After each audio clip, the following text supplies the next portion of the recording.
नमस्कार। आइए सबसे पहले मैं आपकी कनिष्ठा उंगली के बारे में बात कर लूँ। कनिष्ठा उंगली और यहाँ पर सूर्य के पहले पर्व से थोड़ा बहुत आगे ही पहुँची हुई है। साथ ही साथ ये उंगली अपने आप में कुछ गहराई लेकर के खड़ी है, यानी बीच में कुछ गहराई सी बना कर के खड़ी है। तो ये होता है बुध का ना रुकना, यानी कुल मिलाकर के यहाँ कह सकते हैं कि भाषा शैली भी अच्छी है, लोगों के याददाश्त भी अच्छी है, आप दूसरों की बात को समझ भी लाते हैं। परंतु जब ये गैप बना रहेगा तो धन के आगमन को, या आप कहते हैं धन का आना और धन का जाना लगातार बना रहता है। एक सिंबल यहाँ से मिला धन के ना ठहरने का, तो यहाँ एक स्थिति ये मिली कुल मिलाकर को जो धन के आगमन को करती रहती है। अब बात करते हैं सूर्य की उंगली की। यश, मान, सम्मान, साथ ही साथ हड्डियों का मजबूत होना और कुल मिलाकर के व्यक्ति का स्वयं को मजबूत होना, ये जब चिन्ह यहाँ बन जाएं तो ये अपने आप में वो हुए कि जहाँ व्यक्ति रहता है उस जगह पर जो व्यक्ति का मान सम्मान है या जो प्रमोशन की गतियाँ होती हैं वो कम रहती हैं। तो ये अपने आप में एक अच्छे सिंबल नहीं लिए जो स्वास्थ्य के लिए और उन्नति के लिए ग्रहण का काम यहाँ पर कर रहे हैं। जब शनि और सूर्य की उंगली के बीच में ये गैप हो जाता है तो ये अपने आप में व्यक्ति चाहकर भी माता पिता की सेवा नहीं कर पाता है, कारण उसके जीवन में कुछ भी क्यों ना हो। अब बात करते हैं हम आपकी शनि की उंगली की। शनि की उंगली अच्छे स्वास्थ्य के लिए जानी जाती है। यहाँ ऊपर से नीचे तक देखें तो मानसिक पर्व, व्यावहारिक पर्व और सभी तीनों पर्व, धन के पर्व, तीनों के तीनों पर्व पर ये रेखाएं, यानी कि धन के ना रुकने की फिर ये सिंबल आए कि कुछ ना कुछ स्थिति ऐसी आ जाती है जिसकी वजह से धन भी नहीं रुक पाता। ऐसा नहीं है हमेशा रेखाएं इस तरह की आड़ी रेखाएं रहेंगी। मैंने देखा है कि हाथ से आड़ी रेखाएं रुक भी जाती हैं और पूजा पाठ के बाद व्यक्ति को तरक्की भी मिल जाती है और साथ ही साथ स्वास्थ्य भी खराब रहता है। तो ये आपका यहाँ पर भी ये विराजमान मिली। अब बात करते हैं आपकी बृहस्पति की उंगली की। बृहस्पति की उंगली पर भी तीनों के तीनों उंगलियों पर यही मानसिक पर्व, व्यावहारिक पर्व, धन का पर्व, तीनों के तीनों पर्व यहाँ भी प्रभावित हैं। यानी कुल मिलाकर के आपको धन के रूप में भी टेंशन, कुल मिलाकर के पत्नी की भी चिंता, पत्नी से विवाद और कुल मिलाकर के आपकी मानसिक स्थिति भी मजबूत नहीं रह पाती। और एक छिद्र यहाँ भी बन गया बीच में, इसके पहले शनि की उंगली में भी बना। कुल मिलाकर तीनों उंगलियों में ये छिद्र ने बता दिया कि धन आए और धन रुकेगा नहीं। तो ये स्थितियाँ यहाँ पर आपके पास में लगातार तीनों उंगलियों पर मिले। तो इसके लिए मैं बताऊँगा बाद में आपको पूजा पाठ, जिससे आप हो सकते हैं ठीक। आइए बात करता हूँ आपके बुध पर्वत के बारे में। बुध पर्वत का सीधा सीधा सिद्धांत है, यहाँ 3 से 4 रेखाएं खड़ी मिलनी चाहिए। यदि नहीं मिलती तो धन व्यक्ति के पास स्थिर नहीं हो पाता। आपके यहाँ इस तरह का कोई भी चिन्ह नहीं, पूरा का पूरा बुध पर्वत एकदम पीड़ित है। साथ ही साथ संतान रेखाओं के लिए जो संतान स्वस्थ रहती है उसका सहयोग मिलता है, वो रेखाएं भी आपके हाथ के अंदर यहाँ पर मौजूद नहीं है। तो यानी संतान है तो उसका कोई सहयोग न मिलने की रेखा पर्वत आपका मौजूद नहीं है। अब बात करते हैं आपके सूर्य के पर्व के बारे में। सूर्य का पर्व यश सम्मान के लिए अगर देखा जाए तो उसके साथ साथ यहाँ बुध पर्वत का ये सूर्य पर्वत के साथ इन्वॉल्वमेंट, कुल मिलाकर के वही बात मैं ऊपर जो कह रहा था कि मान सम्मान है लेकिन वो अपने हिसाब से अनुकूल नहीं मिल रहा। इस प्रकार का आपका ये सूर्य का पर्वत क्षेत्र भी प्रभावित क्षेत्र के रूप में मौजूद है। अब मैं बात करूँगा इसके बाद में आपकी शनि पर्वत की, फिर मैं वलय के बारे में बताऊंगा। शनि पर्वत और शनि पर्वत पर भी ये एक दूसरे को काटने वाली एड़ी टेढ़ी रेखाएं, यानी कुल मिलाकर के ये वो रेखाएं हैं जिनका कुछ फल ही नहीं मिलता है। यानी कि कह देना कि शनि पर्वत के नीचे धन का अच्छी रेखाओं का ना मिलना, स्वास्थ्य लगातार खराब रहना और साथ ही साथ धन का ना रुकना, तो ये वो सिंबल यहाँ खराब वाले मौजूद हैं। अब बात करते हैं आपके बृहस्पति के पर्व की। बृहस्पति का पर्व और वहाँ से एक रेखा निकली और इसने यहाँ देखा आड़ी तरफ से। साथ ही साथ यहाँ ये खड़ी हुई रेखाएं, यानी जीवन में बहुत जद्दोजहद, मंगल पर्वत से रेखाएं, तब जाकर के व्यक्ति का मकान कर्ज वगैरह से बन जाता है। तो इस तरह की स्थितियाँ यहाँ पर मौजूद हैं। अब बात कर दूँगा आपके शुक्र वलय की। शुक्र वलय का इन्वॉल्वमेंट बहुत अच्छा माना जाता है। अगर किसी का शुक्र वलय अच्छा हो जाता है तो वो सारी मुसीबतों से निकाल ले जाता है। यानी धन के पर्व की मुसीबतें या सम्मान की मुसीबतें, और इन सारी मुसीबतों को निकाल के अकेला ले गया आपका ये शुक्र वलय। यानी ये वो वलय है जो आप पर कृपा बनाए हुए है, जिसकी वजह से आपके पास धन का आगमन बन जाता है, जो आपकी किसी भी स्थिति को किसी भी काम में अड़कने आती होंगी तो उससे निकाल लाता होगा।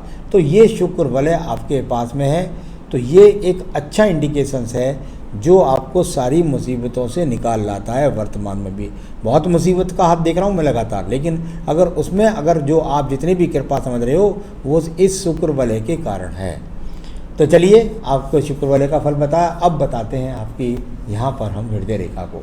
हृदय रेखा, पूरी हृदय रेखा ऐसा लगता है जैसे किसी ने रस्सी बट दी हो, यानी कुल मिलाकर के रस्सी की बुनाई जैसी ये हृदय रेखा।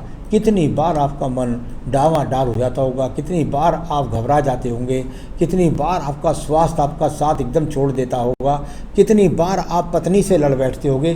बहुत ज़्यादा मुसीबतें, यानी मन के अंदर हमेशा घबराहट, वहम, परेशानी, ये सब चीज़ें लगातार लगी रहती हैं। रोग, सब परेशान करने वाली स्थितियाँ आपके हाथ के अंदर। इसके बाद बात करता हूँ आपके मंगल पर्वत की। मंगल के पर्वत पर कोई विशेष साहसिक रेखाएँ नहीं हैं, टेढ़ी मेढ़ी होकर के चलती हैं, बस ठीक है मैं अपना साहस किसी तरह से संजो लेता हूँ, ऐसा कह सकते हैं। तो ये अपने आप में कोई बहुत ज़्यादा अच्छे फल नहीं। आइए बात करते हैं आपके मंगल के द्वितीय पर्व की।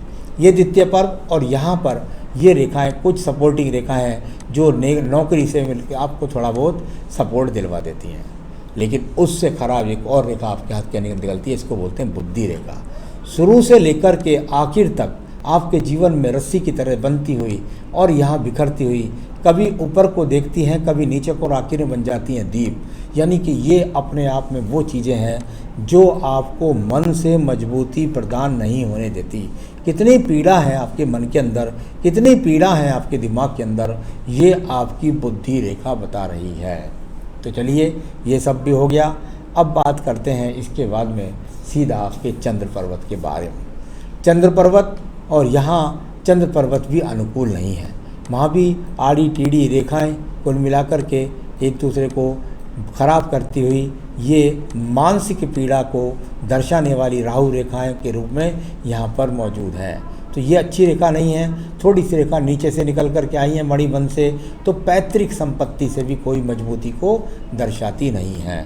तो यहाँ इस प्रकार से पूरा क्षेत्र खराब है, जो रोग के क्षेत्र के रूप में केतु के साथ संबंध बना रहा है, तो व्यक्ति रोग से बहुत पीड़ित रहता है।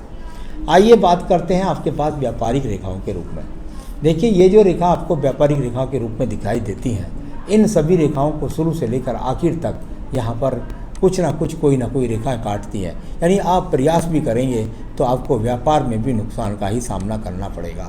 इस प्रकार से अगर व्यापार होता है तो उसमें भी धन का आगमन इतना ही समझिए आप जितना आपकी नौकरी के द्वारा। तो यहाँ कुल मिलाकर चाहे नौकरी करें चाहे व्यापार करें, लेकिन आपको दोनों से ही कोई विशेष लाभ नहीं दिखला रही हैं ये रेखाएँ, क्योंकि राहु रेखाओं ने यहाँ भी इनको बहुत पीड़ित किया है। भाग्य रेखा की बात करता हूँ। भाग्य रेखा वो भी अनुकूल नहीं। हाँ, एक आपके पास शुक्र रेखा जो ये है, इसका आप लाभ उठा सकते हैं। यानी कि पत्नी के काम करने से ये शुक्र रेखा सीधी चली गई और एक इधर चली गई, यानी पत्नी के काम करने से आप लाभ उठा सकते हैं। पत्नी की नौकरी के से आप लाभ उठाते हैं। साथ ही साथ जब से पत्नी आई है तब से आपका भाग्य ऊर्जित हुआ है, ऐसा आप कह सकते हैं। ये शुक्र से निकलने वाली रेखाओं में बता रही हैं।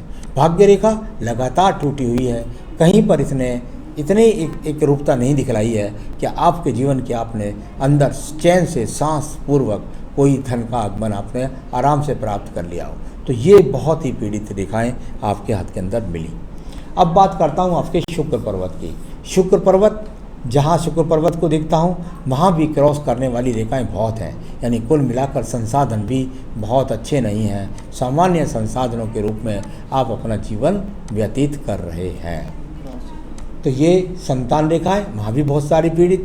आपके हाथ से संतान रेखा दिखाई ही नहीं देती, तो कुल मिलाकर के नक्षत्र बना हुआ है, यानी संतान हो भी जाए तो बहुत रोगी रहे, पीड़ित रहे। तो चलिए ये सब चीज़ें मैंने आपकी पढ़ी। अब मैं बताता हूँ आपकी आयु रेखा। यहाँ आयु रेखा और यहाँ जाकर के ये अभी इसका जो योग बनता है वो थोड़ा कह सकते हैं आप 70 वर्ष के आसपास बन रहा है। आगे भी ये रेखाएं बढ़ जाती हैं, लेकिन मुसीबतें बहुत हैं। पूरा हाथ दे करके मुझे कहीं भी संतुष्टि नहीं मिली। आइए अब मैं आपके सवाल लेता हूँ। मेरे हाथ में पैसा रुकता नहीं है, दिख गया। पैसा आता है लेकिन रुकता नहीं, क्या आगे ऐसा रहेगा? बिल्कुल आगे भी ऐसी स्थिति है। यदि आपने अपनी पूजा पाठ मजबूत नहीं करी तो आगे भी ऐसी ही स्थिति रहेगी। स्वास्थ्य ठीक नहीं रहता, मैं देख चुका। पूरा हाथ में स्वास्थ्य खराब है, हर क्षेत्र में खराब है। मेरा पैसा शेयर मार्केट में काफ़ी ज़्यादा चला गया, तो आगे क्या होगा? आपके हाथ में शेयर मार्केट से 1 रुपया कमाने का योग नहीं है, तो कृपया करके जो पैसा है उसका इंतजार करें और धीरे धीरे निकालें, और आगे से कृपया करके उसमें इन्वेस्टमेंट ना करें। मेरा बेटा 5 साल का है, उसकी किडनी की प्रॉब्लम है, उसके लिए क्या होगा? आज मैं पूजा पाठ बताने वाला हूँ। जो आप करें पूजा पाठ, तो कम से कम उस बच्चे को बराबर बैठा लें और उसको वो सुने कम से कम, या उसको ऑडियो दे दें इस प्रकार की जिसको वो सुनता रहे, तो उससे उसको बहुत कुछ लाभ मिलेगा। वाइफ भी बीमार रहती है, बिल्कुल उनका आगे कैसा रहेगा? हालांकि ये दोनों चीज़ें पता लगेगी बच्चों की, दोनों की, पत्नी की जन्मपत्री से और लड़के की जन्मपत्री से, कि आगे आने वाले जीवन में भी वो रोगी रहेगा, क्या होगा उसका। तो बेटे के प्रॉब्लम के बदले बता दिया आपने। तो देखिए, आपके सभी सवालों के जवाब मैंने दे दिए हैं। अब मैं आपको बताना चाहूँगा कि आप और आपकी पत्नी क्या करें जो आप रोगों पे विजय प्राप्त कर सकें, धन आपके घर में रुके। इसके लिए आप क्या कर सकते हैं? सीधी सीधी बात है, यदि आपके पास रतन है तो आपको पुखराज पहनना है, नहीं तो इसमें और इसमें पहनिए एक पीतल का छल्ला या सोने की अंगूठी, और इसमें पहनिए आप एक चांदी का छल्ला या चौड़ा कोई, और या फिर यहाँ पर एक बेहतरीन सा पन्ना। तो ये अगर पहनना चाहें पहन सकते हैं, वरना छल्ले पहन सकते हैं केवल। साथ ही साथ आपको रोजाना अपनी पूजा में आजीवन शामिल कर लीजिए। दुर्गा सप्तशती में देवी कवच होता है, मैं लिंक भी दे दूंगा उसका आपको, वो आपको रोजाना पढ़ना होगा। अपनी पत्नी और आपको कवच, अर्गला और कीलकम, ये 3 मैं भेजूंगा आपको। ये तीनों आपको रोजाना अपनी पूजा में शामिल करने होंगे। जो आपका बेटा है, अगर वो अभी, उसके आसपास में आप सुंदरकांड चला दीजिए। वो सुंदरकांड की कैसेट चला के छोड़ दीजिए। सुंदरकांड अगर वो देख ले या सुन ले या ऑडियो में पढ़ ले या वीडियो में देख ले, तो सुंदरकांड जितना ज़्यादा आपका बच्चा सुने, जितना आप ये पूजा करें, जितना इनको सुने, तो वो रोगों से भी छुट्टी पाएगा। तो ये उसके लिए भी कर सकते हैं आप इस तरीके से, और आप अपने लिए करें ये सब पूजा पाठ और जीवन में सुखी रहें। यही मेरी शुभकामनाएं हैं। नमस्कार।